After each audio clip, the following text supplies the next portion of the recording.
রাসূল সাল্লাল্লাহু আলাইহি সাল্লাম বলেছেন, আমার উম্মতের মধ্যে এমন অনেক সম্প্রদায় হবে। কি হবে? একটু আমার সাথে বলিয়েন।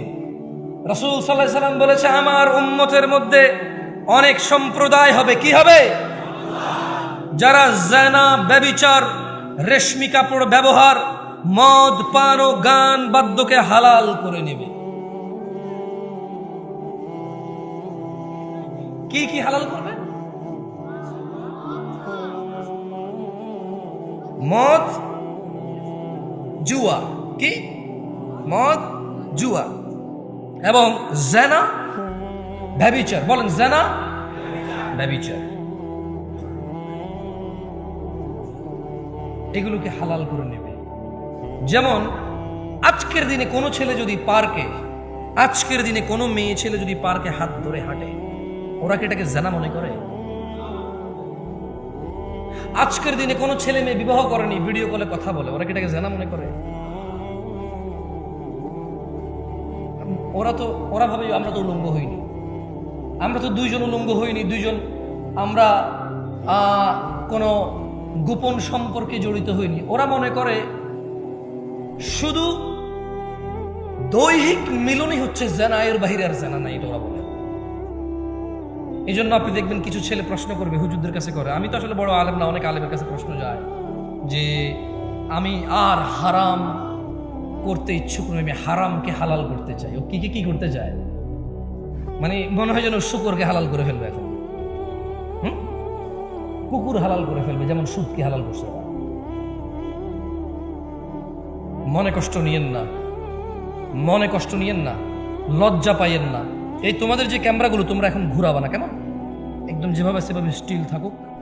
আমি কাউকে লজ্জা দিতে চাই না। যাদের হাতে মোবাইল আছে বন্ধ করে দাও, 2 মিনিটের জন্য আবার তোমরা চালু করে একটা পরীক্ষা নেব। যাদের হাতে মোবাইল আছে তোমরা বন্ধ করে দাও। যেগুলো চলতেছে এগুলো তো কাউকে দেখা যাচ্ছে না। আমি যে প্রশ্ন করবো, স্টেজের আশেপাশে আপনারা কেউ হাত তুলিয়েন না, কেমন? কারণ এই ক্যামেরায় চলে আসবে তো। আমি চাই না আমার কোনো মুসলমান ভাইকে আমি অপমান করি, এটা আমি চাই না। আমি চাই না ওর সম্মান নিলামে উঠে যাক, ফেসবুক উঠে যাক, ইউটিউব উঠে যাক, এটা আমি চাই না।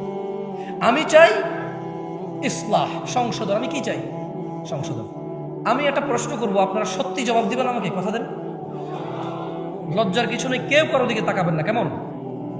এখন আমি আপনাদের একটা প্রশ্ন করব, আপনারা জবাব দিন, এবং কেউ কারো দিকে তাকায়েন না। এটা দুষ্টামের কিছু না, এটা আফসোসের কিছু, এটা লজ্জাস্কর কিছু। এটা মানে মাথা নত হয়ে নাকে খত দেওয়ার চাইতে বেশি লজ্জাস্কর কিছু নেই। এটা আফসোস, আফসোসের কিছু, হাসি তামাশার কিছু হবে না। তবে আমি অনুরোধ করবো, কেউ কারো দিকে তাকাবেন না, কেউ কারো দিকে ক্যামেরা করবেন না, সত্যি করে জবাব দিবেন। আমি শুধু ইসলাহের জন্য জিজ্ঞেস করতেছি। ঈশান নামাজ পড়েন নাই এখন, রাতের বাজে 11:30। যারা যারা আজকে ঈশান নামাজ এখনো পড়েন নাই, তারা হাত তোলেন। কেউ কারো দিকে তাকায়েন না, কেউ কারো দিকে তাকায়েন না, সবাই নিচের দিকে, নিচের দিকে তাকান। নামান। ওয়াল্লাহি যা আমি দেখছি,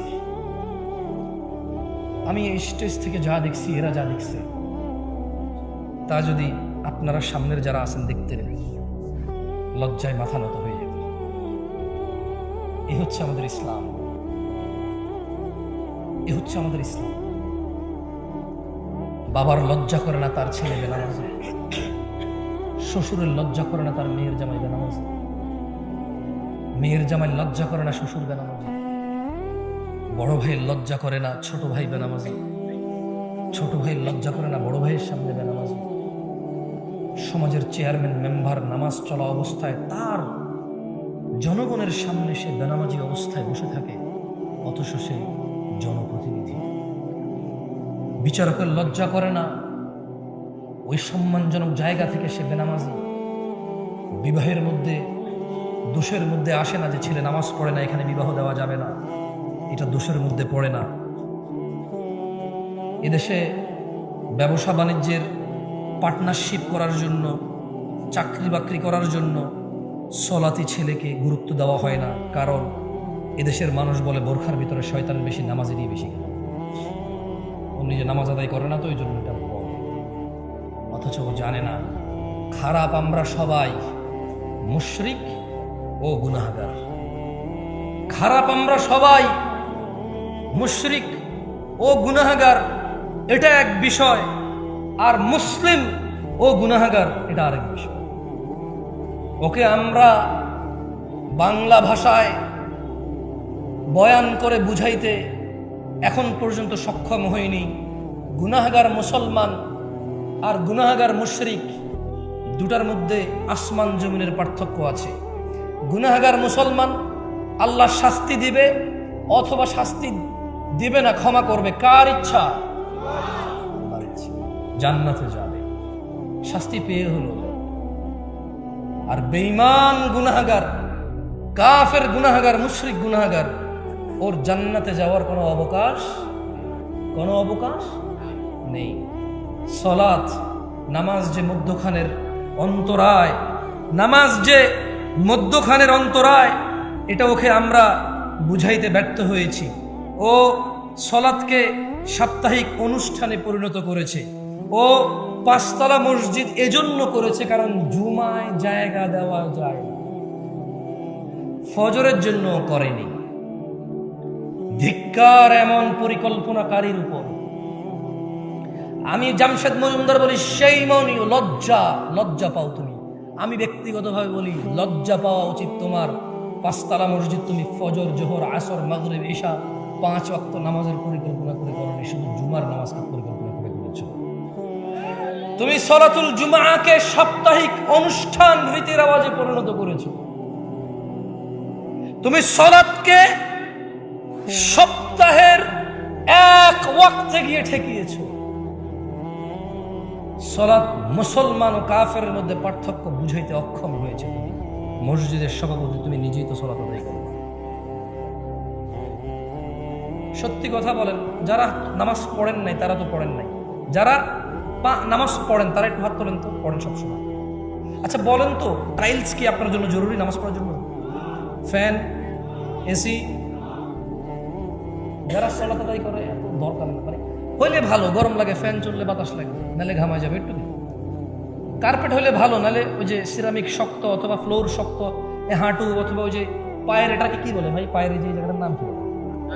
সরি, টাকনু।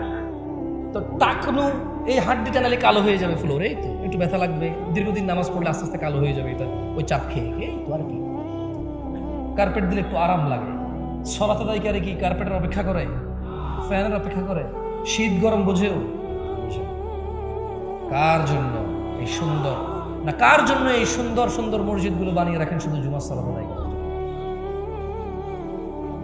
মুসলিমদের টাকা অপচয় করা ছাড়া কিচ্ছু না। বানান, আল্লাহ তৌফিক দিকে একসময় ভরে যাবে ইনশাআল্লাহ। কারণ দিন অনেকের কাছে স্পষ্ট এখন, মাশাআল্লাহ। আমি এতটুকু বলতে পারি, আজকের দিনের মুরব্বীরা, আজকের দিনের যুবকদের অনেক ভুল দেখে। এগুলো হচ্ছে টেকনোলজি, মানে ওদেরকে দ্রুত করে দিচ্ছে, ওদেরকে কি করে দিছে? ফাস্ট করে দিচ্ছে। এছাড়া মুরব্বীদেরকে যদি আমি বলি, বুকে হাত দিয়ে সত্য কথা বলেন তো, আপনার যুগের যেই জোয়ান পোলাপান ছিল, এখনকার যুগের পোলাপান কি অনেকেই দাড়ি রাখে না? বলবে যে হ্যাঁ, আগের তুলনায় এখন অনেক বেশি রাখে। এখন অনেক ছেলে পেলে, অনেক পয়সাওয়ালার ছেলে পেলে, অনেক স্মার্ট ঘরের ছেলে পেলে, অনেক জেনারেল ছেলে পেলে 5 ওয়াক্ত নামাজ পড়ে দাড়ি রাখে, মাশাআল্লাহ। এরকম আছে এখন অনেক মানুষ দিন শিখতে চায়। একটা সময় মাহফিলে এত মানুষ, এটা কল্পনা করা যেত, মুরব্বীরা যারা আছেন করা যেত। এখন মানুষ চায়। আমি আমার বক্তব্য 33 হয়ে গেছে, যেহেতু আপনারা বিরক্ত হন নাই, আমি আর 7 থেকে 8 মিনিট কথা বলে যাব। আমি আপনাদের অনুরোধ করব, আমি সেই দূর থেকে আসছি, অনেক দূর থেকে আসছি। আমার এই আশা আপনি আস্থা রাখেন। আমি আল্লাহর কাছে অতটুকু কামনা করি, আমি আল্লাহর কাছে বলি যে ইয়া আল্লাহ, যেহেতু আমি যদি কাউকে কিছু শিখাই, সে যদি আমার থেকে শিখে এটা আমল করে, সে যতটুকু পাবে তার থেকে কমবে না, আমাকে তুমি অতটুকু দিবা। সেজন্য আমি আল্লাহর কাছে দোয়া করি, আল্লাহ আমি যা শিখাই মানুষকে তুমি তা শিখে মানার তৌফিক দান করো, এবং আমাকেও তা পালন করার সর্বোচ্চ তৌফিক দান করো। 6 থেকে 7 মিনিট বা 10 মিনিট কথা বলবো, মনোযোগ দিয়ে শুনেন, দেখেন আপনার জীবন পরিবর্তন হয় কিনা। যদি এতে না হয়, আপনি চেষ্টা করিয়েন, যাতে ইলম অর্জন করার চেষ্টা করেন, যাতে আপনার জীবনটা পরিবর্তন হয়। ইলম ছাড়া জীবন পরিবর্তন আসবে না। আন আবি হুরায়রা রাদিয়াল্লাহু আনহু قال, আপনারা সবাই আছেন? মনোযোগ সহকারে বলেন বিসমিল্লাহ। সুবহানাল্লাহ, সুবহানাল্লাহি ওয়া বিহামদিহি, সুবহানাল্লাহিল আযীম, সুবহানাল্লাহি ওয়া বিহামদিহি, সুবহানাল্লাহিল আযীম। বলেন আল্লাহুম্মা সাল্লি আলা মুহাম্মদ ওয়া আলা আলি মুহাম্মদ কামা সাল্লাইতা আলা ইব্রাহিম ওয়া আলা আলি ইব্রাহিম ইন্নাকা হামিদুম মাজিদ। আল্লাহুম্মা বারিক আলা মুহাম্মদ ওয়া আলা আলি মুহাম্মদ কামা বারাকতা আলা ইব্রাহিম ওয়া আলা আলি ইব্রাহিম ইন্নাকা হামিদুম মাজিদ। দেখেন আপনাকে কি দিতে পারবো ভাই আমি জানি না, তবে এতটুকু বলি, আল্লাহ নবী সাল্লাল্লাহু আলাইহি ওয়াসাল্লাম বলেছে সুবহানাল্লাহ একবার করলে আসমান জমিনের খালি জায়গা নেকিতে পূর্ণ হয়ে যায়। সো আপনি এটা বলছেন আলহামদুলিল্লাহ। এরপর বলছে আলহামদুলিল্লাহ তামলাউল মিজান, আলহামদুলিল্লাহ বললে কিয়ামতের মাঠে যে পাল্লা হবে, মাপবে, গুনাহ এবং নেকি মাপবে। আলহামদুলিল্লাহ তামলাউল মিজান, আলহামদুলিল্লাহ শব্দটা বললে মিজান ভারী হয়ে যায়। সো এই জন্য আলহামদুলিল্লাহ বলাইছি, সুবহানাল্লাহ বলাইছি। ওই জিকির করাই নাই আর কি, শিখাইছি। জিকির করে নাই, বলো লা ইলাহা, এগুলো করে না, ওটা করি নাই আর কি, শিখাই দিছি যে সুবহানাল্লাহ বলিয়েন আসমান জমিনের খালি জায়গা পূর্ণ হবে নাকি। এবং ওই যে দুরূদ যদি কেউ একবার পড়ে, কয়বার? 10 বার রহমত নাজিল হবে। কয়বার? সরি, 10টা রহমত। কয়টা? 10টা গুনাহ ক্ষমা হবে, মর্যাদা বৃদ্ধি হবে। তো যদি আজকের মাহফিল থেকে যে বলেন যে কি পাইছেন, আমি ভাই আপনাকে মুসলমান থাকার মিনিমাম উপায় বলবো, মানে এরপরে আপনি আর মুসলমান না, এরপরে আপনি আর মুমিন না, এটা মিনিমাম। এটা কি আমি এখন যেটা বলবো এটা হচ্ছে মানে মুসলমান আর কাফের, মুনাফিক আর মুসলমান, মুশরিক আর মুসলমানের মধ্যে পার্থক্যটা দিয়ে যাবো আপনাকে।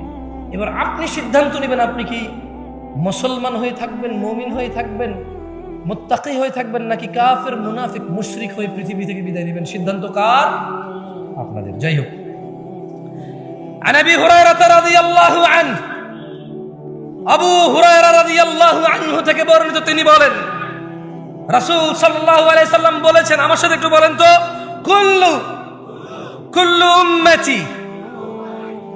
উম্মতি ইয়াদখুলুনাল জান্নাহ। মুখ কি শক্ত হয়ে যাচ্ছে? বলেন আমার সাথে, কুল্লু উম্মতি ইয়াদখুলুনাল জান্নাহ। আমার সমস্ত উম্মত জান্নাতে যাবে। কে বলেছে? রাসূলুল্লাহ। কে বলেছে? সাল্লাল্লাহু আলাইহি ওয়াসাল্লাম। তিনি বলেছেন ইল্লা মান আবা, শুধু আবা জান্নাতে যাবে না। ক্বালু, সাহাবারা বলল, ওয়ামান ইয়াবা ইয়া রাসূলুল্লাহ, কে আবা ইয়া রাসূলুল্লাহ সাল্লাল্লাহু আলাইহি ওয়াসাল্লাম। তিনি সাল্লাল্লাহু আলাইহি ওয়াসাল্লাম বললেন, মান আতাআনি, যেই ব্যক্তি মুহাম্মদ সাল্লাল্লাহু আলাইহি সাল্লামের অনুসরণ করে, দাখালাল জান্নাহ, সে জান্নাতে যাবে। ওয়ামান আসানি, আর যে ইবাদতের ক্ষেত্রে নেকির জন্য, কল্যাণের জন্য, মুক্তির জন্য কোন ইবাদত করে অথচ আল্লাহর নবীর পক্ষ থেকে সাব্যস্ত নয়, সেই হচ্ছে আবা, সেই জান্নাতে যাবে না।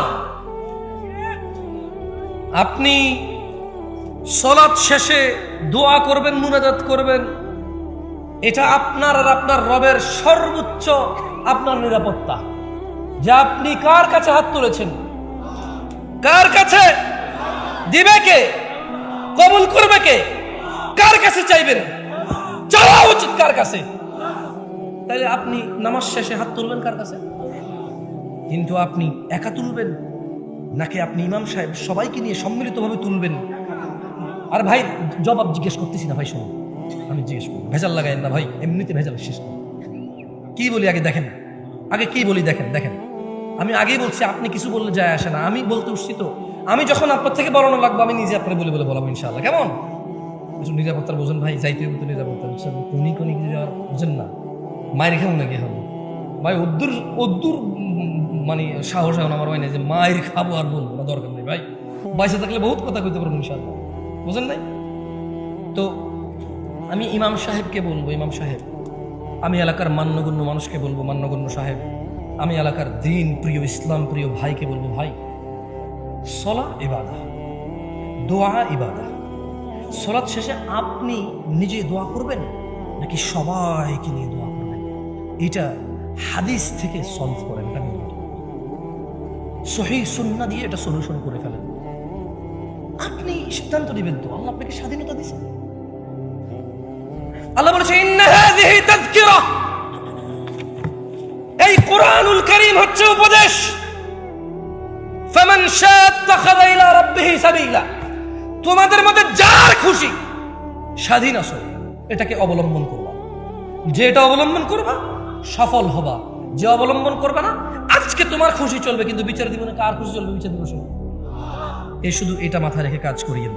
তো আল্লাহ নবী সাল্লাল্লাহু আলাইহি ওয়াসাল্লাম বলেন যে কুল্লু উম্মতি ইয়াদখুলুনাল জান্নাহ, আমার সব উম্মত জান্নাতে যাবে আবা ছাড়া। বললো আবা কে ইয়া রাসূলুল্লাহ সাল্লাল্লাহু আলাইহি ওয়াসাল্লাম? বললো যে আতাআনি, আমাকে ইতাআত করে, আমাকে অনুসরণ করে ইবাদতের ক্ষেত্রে, আমি যা বলেছি করেছি তা করে, সে হচ্ছে আতা করে, আমাকে অনুসরণ করে। আর যে আমাকে অনুসরণ করে না সেই হচ্ছে আবা, সে জান্নাতে যাবে না। সালাতের গুরুত্ব নিয়ে দু চারটা কথা বলে আমি চলে যাব ভাই আমার, শুনেন। عن معاذ بن جبل رضي الله عنه قال قال رسول الله صلى الله عليه وسلم, الله الرسول صلى الله عليه وسلم বলেন, মুআয ইবনে জাবাল থেকে বর্ণিত, আলা উখবিরুকা বিরাসিল আমরি কুল্লিহি ওয়া আমুদিহি ওয়া যিরওয়াতি সানামিহি, আমি কি সমস্ত কাজের মূল স্তম্ভ ও সর্বোচ্চ শিখর সম্পর্কে তোমাদের জানিয়ে দেব না? কুলতু বালা ইয়া রাসূলুল্লাহ, মুআয ইবনে জাবাল রাদিয়াল্লাহু আনহু বলছেন যে আমি বললাম হ্যাঁ, হে আল্লাহর রাসূল আপনি আমাদেরকে জানিয়ে দিন। قال, আল্লাহর নবী বলেছে, রাসুল আমরি আল ইসলাম, তিনি বললেন সকল কাজের মূল ইসলাম। সকল কাজের মূল কি? সকল কাজের মূল কি? ওয়া আমুদুহুস সালাহ, আর ইসলামের স্তম্ভ হলো নামাজ। ইসলামের স্তম্ভ কি? সকল কাজের মূল কি? সকল কাজের মূল কি? সকল কাজের মূল কি? সকল কাজের মূল কি? ইসলামের স্তম্ভ কি? ইসলামের স্তম্ভ কি? আপনার যত ইবাদত আছে, আপনার যত ইবাদত আছে এই সবগুলোর মূল কি? ইসলাম। সকল কাজের মূল কি? সকল কাজের মূল কি? এই এত বড়, ওকে কেমন? ওয়া আমুদুহুস সালাহ, আর ইসলামের স্তম্ভ কি? ইসলামের স্তম্ভ কি? স্তম্ভ এই হলো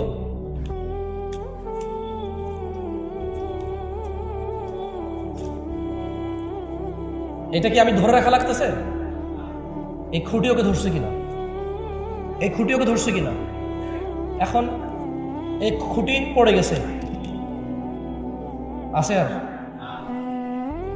আমার সাথে বলেন মুআয ইবনে জাবাল, বল মুআয ইবনে জাবাল, সবাই বল, সবাই বল মুআয ইবনে জাবাল রাদিয়াল্লাহু আনহু থেকে বর্ণিত। তিনি বলেন আল্লাহর নবী সাল্লাল্লাহু আলাইহি সাল্লাম বললেন, আমি কি তোমাদের সমস্ত কাজের মূল স্তম্ভ ও সর্বোচ্চ শিখর সম্পর্কে জানিয়ে দেব? মুআয ইবনে জাবাল বললেন, হ্যাঁ ইয়া রাসূলুল্লাহ, আপনি জানিয়ে দেন। তিনি সাল্লাল্লাহু আলাইহি ওয়াসাল্লাম বললেন, সকল কাজের মূল ইসলাম। সকল কাজের মূল কি? ইসলামের খুঁটি কি?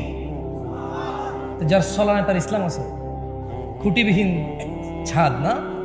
বাহ বাহ বাহ, সবকিছুকে আসমান মনে করেন না? সবকিছুকে আসমান মনে করেন। আপনি নিজেকে আসমান মনে করেন যে আপনার খুঁটি লাগবে না। আপনি কি আসমান? আপনি আসমান, আপনি মানুষ। আপনি কি মানুষ? আপনি মুসলমান হইতে হলে খুঁটি লাগবে। ইসলামের খুঁটি কি? সলা। আল্লাহ সুবহানাহু ওয়া তাআলা আমাদেরকে বুঝার তৌফিক দান করুন। দেখেন, আমি আরো একটা হাদিস আপনাকে পড়ে শোনাই। এটা হচ্ছে আন আব্দুল্লাহ ইবনে মাসউদ রাদিয়াল্লাহু আনহু قال, মানে আব্দুল্লাহ ইবনে মাসউদ থেকে বর্ণিত, তিনি বলেন যে সাআলতু নবী সাল্লাল্লাহু আলাইহি ওয়াসাল্লাম, আমি আল্লাহ নবী সাল্লাল্লাহু আলাইহি ওয়াসাল্লামকে জিজ্ঞাসা করলাম, আইয়ুল আমালি আহাব্বু ইলাল্লাহ, আল্লাহর কাছে কোন কাজটি সর্বপ্রিয়? তিনি সাল্লাল্লাহু আলাইহি ওয়াসাল্লাম বললেন যে আসসালাতু আলা ওয়াক্তিহা, আল্লাহর কাছে সবচাইতে প্রিয় হচ্ছে সময় মতো নামাজ পড়া। আল্লাহর কাছে সবচাইতে প্রিয় আমল কি? সময় মতো নামাজ পড়া। বলেন আসসালাতু, জোরে, আসসালাতু আলা ওয়াক্তিহা। আল্লাহর কাছে সব থেকে প্রিয় ইবাদত কি?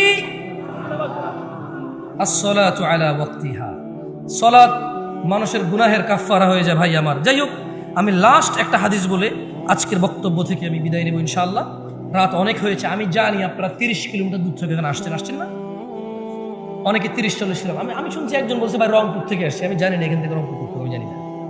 এই যে উদাহরণ তুলব, রংপুর থেকে আসছে। আমি কষ্ট দিতে ইচ্ছুক নই ভাই, আপনারা আমাকে ভালোবাসে আসছেন, আমার উচিত হবে না আপনাকে কষ্ট দেওয়া, কারণ আপনি আমাকে আল্লাহর জন্য ভালোবাসেন। আহাব্বুকুমুল্লাযী আহবাবতানি লাহ, আমিও আল্লাহর জন্য আপনাদের ভালোবাসি। দুইটা হাদিস বা একটা হাদিস বলে চলে যাবে। দেখেন ভাই আমার, আন সাঈদ ইবনুল মুসাইয়্যিব রাদিয়াল্লাহু আনহু থেকে বর্ণিত। না কথা বলিয়েন না প্লিজ, একটা হাদিস আর প্লিজ কথা বলিয়েন না। এইটা মানে আমি যে এতক্ষণ বলছি যে মুনাফিক মুশরিক হয়ে মরবেন নাকি মুসলমান হয়ে মরবেন, এই হাদিস থেকে বলছি আমি আসলে। যে সাঈদ ইবনুল মুসাইয়্যিব রাদিয়াল্লাহু আনহু থেকে বর্ণিত, তিনি বলেন আল্লাহর নবী সাল্লাল্লাহু আলাইহি সাল্লাম বলছে যে বাইনানা ওয়া বাইনাল মুনাফিকিন, আমাদের মুসলমানদের, আমাদের মুমিনদের, আমি আর আমার উম্মতের মধ্যে পার্থক্য হচ্ছে, আমি একটু ব্যাখ্যা করে বললাম আর কি, এইভাবে উনি বলেন। উনি বলেছে যে বাইনানা, আমাদের, ওয়া বাইনাল মুনাফিকিন, মুনাফিকদের মধ্যে পার্থক্য হচ্ছে শুহুদুল ইশা ওয়াস সুবহ, ঈশার নামাজ আর ফজরের নামাজ উপস্থিত হওয়া। মুনাফিকরা উপস্থিত হতে পারে না। যাই হোক, আজকের দিনের শেষ হাদিসটা আমার সাথে পড়ে আমরা চলে যাব, কেমন? এটা শেষ হাদিস পড়বেন, যত শক্তি আছে শরীরে এটা দিয়ে পড়েন যাতে মনে থাকে। বলেন আমার সাথে, বলেন আন জাবির রাদিয়াল্লাহু আনহু। উঠে দাঁড়ান, সবাই উঠে দাঁড়ান, দাঁড়ায় পড়েন এটা, কারণ ওয়াজ শেষ। দাঁড়ান ভাই হয়েছে। পুলিশ একজন এসে গুলি করে 2টা লাঠি দিয়ে বাড়ি দিলে কই দৌড়াবেন?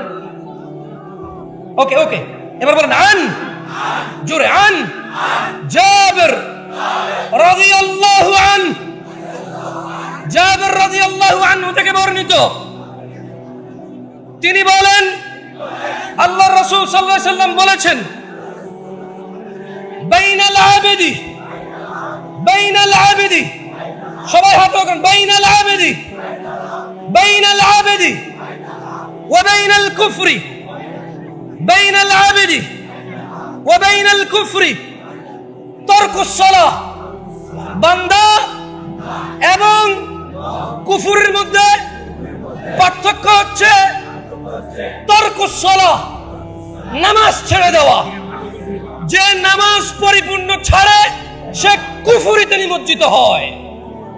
আকুলু কওলি হাযা ওয়াস্তাগফিরুল্লাহ লি ওয়া লিসাইরিল মুমিনিন।